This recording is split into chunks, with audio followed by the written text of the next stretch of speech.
कैसे हैं आप लोग। और आज के वीडियो लेक्चर में आप सबका फिर स्वागत है हमारे YouTube चैनल में भी।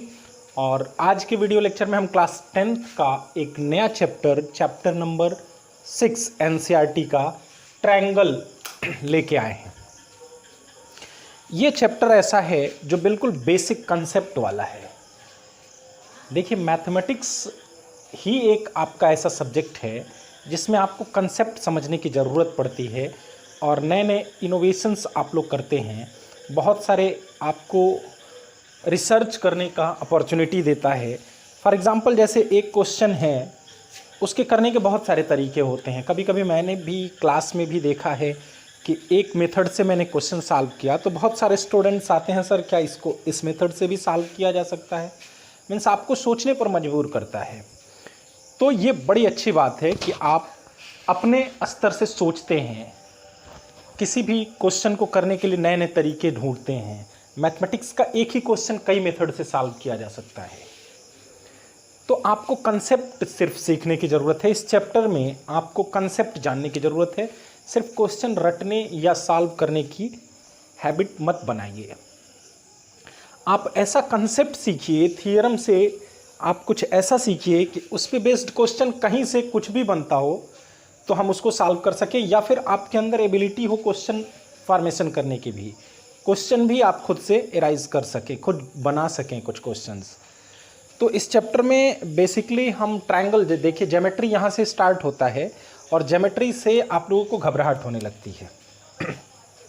तो बिल्कुल घबरा के नहीं पढ़ना है आपको। कॉन्सेप्ट जब समझते रहेंगे तो आप बिल्कुल अच्छी तरह से आपका मन भी लगेगा और पढ़ेंगे भी। अब इसका बेसिक कंसेप्ट क्लास 9th वाले ट्रायंगल से ही मिलता जुलता है। बेसिक कंसेप्ट में क्लास 9th में भी हमने एक चैप्टर पढ़ा था ट्रायंगल्स। तो वहाँ पे हमने क्या पढ़ा था एक्चुअली ट्रायंगल्स में? कॉन्ग्रुएंसी पढ़ा था। कॉन्ग्रुएंट ट्रायंगल्स ये पढ़ा था हमने। और जो यहाँ पे पढ़ने वाले हैं वो हम पढ़ने वाले हैं थोड़ा सा इससे डिफरेंट, सिमिलरिटी। यहाँ पे हमने कॉन्ग्रुएंसी पढ़ा था, सिर्फ ट्रायंगल की बात नहीं करते हैं, कॉन्ग्रुएंसी। यहाँ पे हम सिमिलरिटी पढ़ने वाले हैं। तो सबसे पहले बेसिक चीज़ जो है, बेसिक बात जो है वो हमको सिमिलरिटी जानना होगा कि एक्चुअली सिमिलरिटी किसको कहते हैं। What is similarity?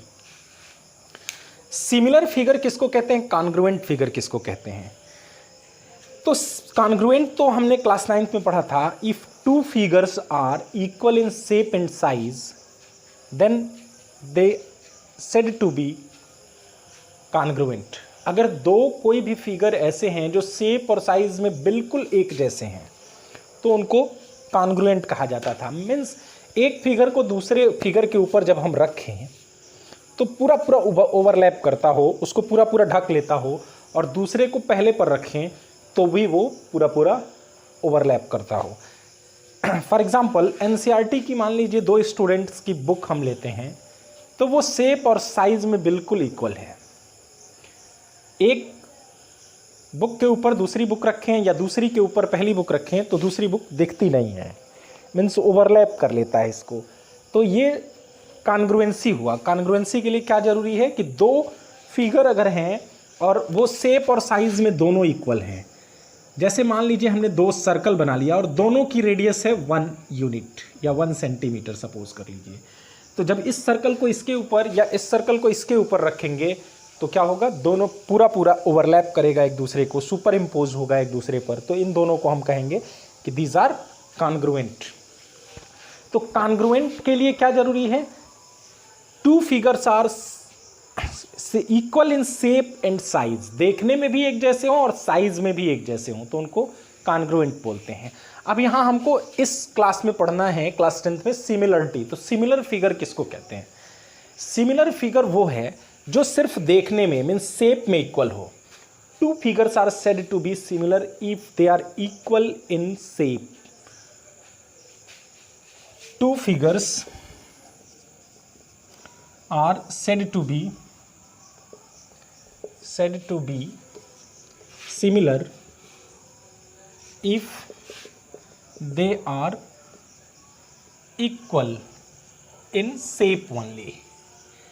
जब दो फिगर का शेप इक्वल हो जाए तो हम उनको सिमिलर कहते हैं। जैसे मान लीजिए ताजमहल की फ़ोटो आपने देखा होगा, बहुत जगह पे अपने घरों में बहुत से लोग लगाते हैं, फिर कहीं भी लगाते हैं। तो ताजमहल की फ़ोटो ताजमहल से बिल्कुल मैच करती है, उसी के जैसी होती है, शेप बिल्कुल वैसा ही होता है, बट साइज इसका छोटा होता है। तो ये दोनों सिमिलर हो गए। जैसे हमारी कोई तस्वीर है, घर में हमने लगा रखे हैं, तो वो तस्वीर हमारे सिमिलर है, हमारे इक्वल नहीं है, कॉन्ग्रुएंट नहीं है, बिकॉज साइज़ में हमारे बराबर नहीं होती, शेप में ज़रूर इक्वल है। जैसे स्टैचू ऑफ यूनिटी लगी हुई है, सरदार पटेल की मूर्ति स्टैचू लगा हुआ है, तो वो बहुत बड़ा, उसका साइज़ बहुत ज़्यादा बड़ा है, उतने बड़े सरदार पटेल थे नहीं, बट शेप उसका वैसा ही है जैसे वो थे। तो सरदार पटेल और वो स्टैचू दोनों सिमिलर हैं, कॉन्ग्रुएंट नहीं हैं। तो ऐसी बहुत सारी चीज़ें आप सिमिलर जो होती हैं उन्हें आप देखते हो। फॉर एग्जाम्पल जितने भी सर्कल्स बनते हैं, जैसे एक सर्कल हमने बनाया, दूसरा सर्कल बनाया, तीसरा सर्कल बनाया, ये सभी क्या होते हैं, शेप में इक्वल होते हैं। तो इन सब को हम क्या कह सकते हैं, सिमिलर। ये सब सिमिलर हैं। जितने भी इक्विलेटरल ट्रायंगल्स हैं, इनके सभी साइड्स क्या होंगे, सभी एंगल्स क्या होंगे, 60 डिग्री के होंगे।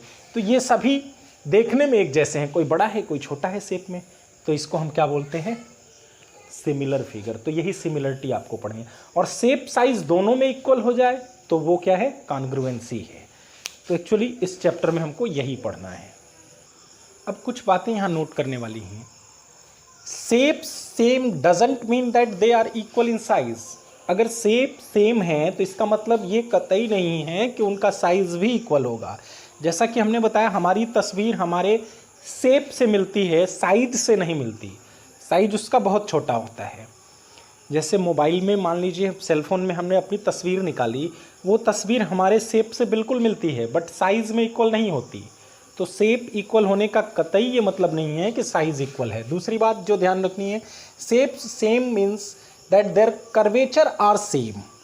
शेप सेम का मतलब कर्वेचर सेम होना चाहिए, कर्वेचर इक्वल होना चाहिए।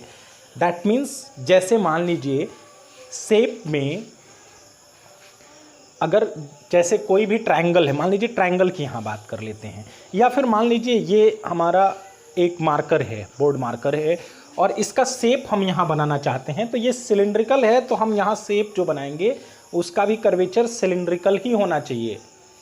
कर्वेचर का मतलब ये हुआ, दैट मीन्स साइड्स प्रोपोर्शनल होने चाहिए जो भी हैं। अगर मान लीजिए किसी हम पॉलीगन की बात करते हैं तो उनका साइज़ क्या होना चाहिए, प्रोपोर्शनल होना चाहिए। साइड्स का जो रेशियो होना चाहिए वो इक्वल होना चाहिए। अब यहाँ एक बात और समझने वाली है कि प्रोपोर्शनल और इक्वल में डिफरेंस समझना बहुत ज़रूरी है। प्रोपोर्शनल है इसका मतलब ये नहीं है कि वो इक्वल भी होंगे। फॉर एग्जाम्पल जैसे ABC और PQR हमने दो ट्रायंगल ले रखा है।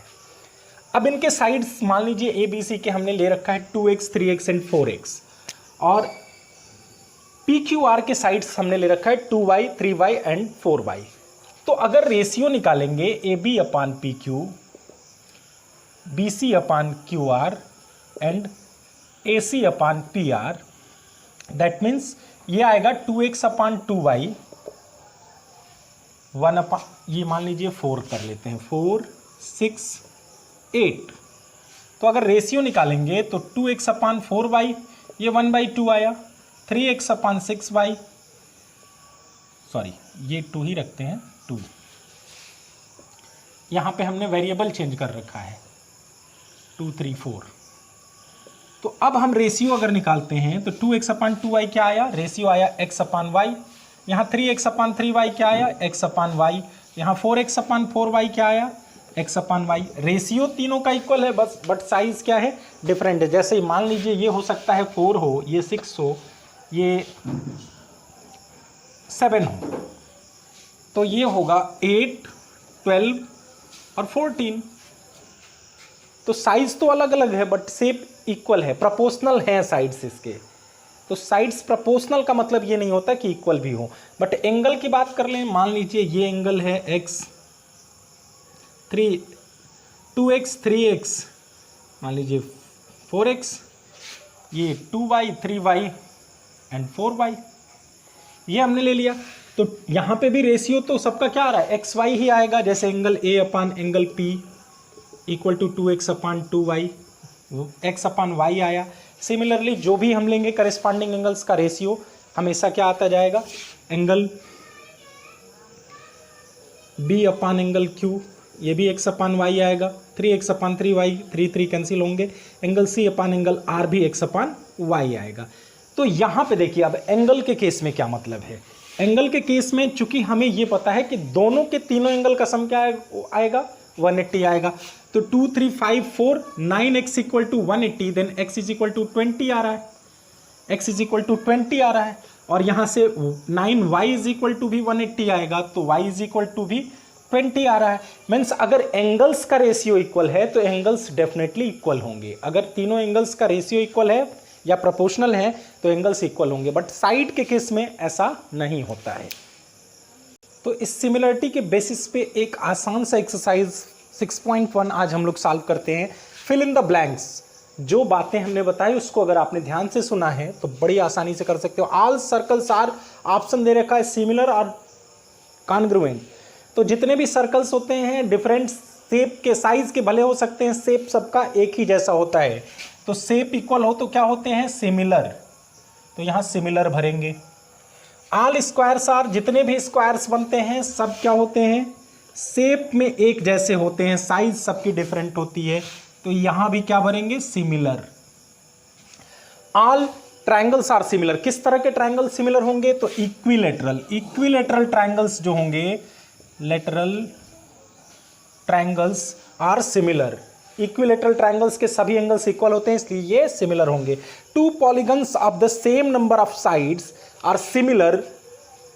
दो पॉलीगन जिनके सेम नंबर ऑफ साइड्स हैं वो सिमिलर कब होंगे, their corresponding angles are equal.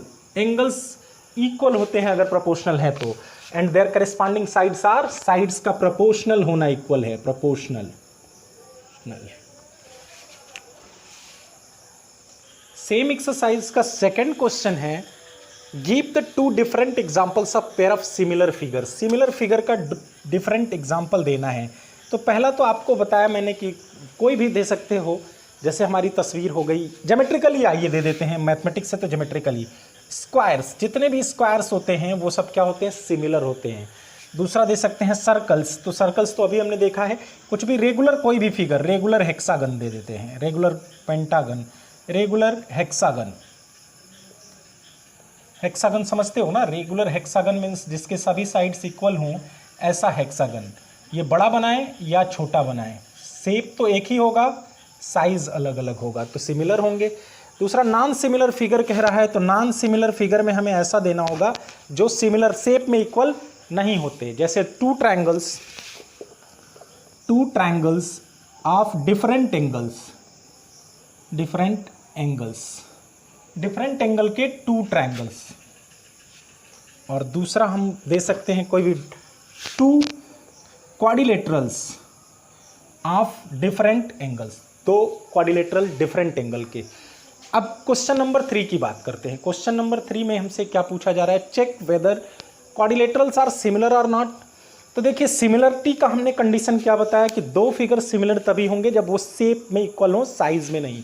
Shape में इक्वल कब होते हैं, जब उनके सभी करस्पॉन्डिंग साइड्स का रेशियो इक्वल हो, प्रोपोर्शनल हो। तो हमने बताया कि दोनों सभी corresponding parts mean sides proportional होने चाहिए प्लस एंगल्स प्रोपोर्शनल होने चाहिए। तो एंगल के प्रोपोर्शनल होने का मतलब कि एंगल्स इक्वल होने चाहिए। जब एंगल्स प्रोपोर्शनल होते हैं तो एंगल इक्वल भी हो जाते हैं। तो यहाँ साइड्स तो प्रोपोर्शनल दिख रहे हैं, since sides are proportional but angles are not equal. Angles are not equal, but angles equal नहीं है, hence these are not similar, ये सिमिलर नहीं है। इस तरह से ये एक्सरसाइज फिनिश हुआ। नेक्स्ट डे नेक्स्ट एक्सरसाइज की बात करेंगे।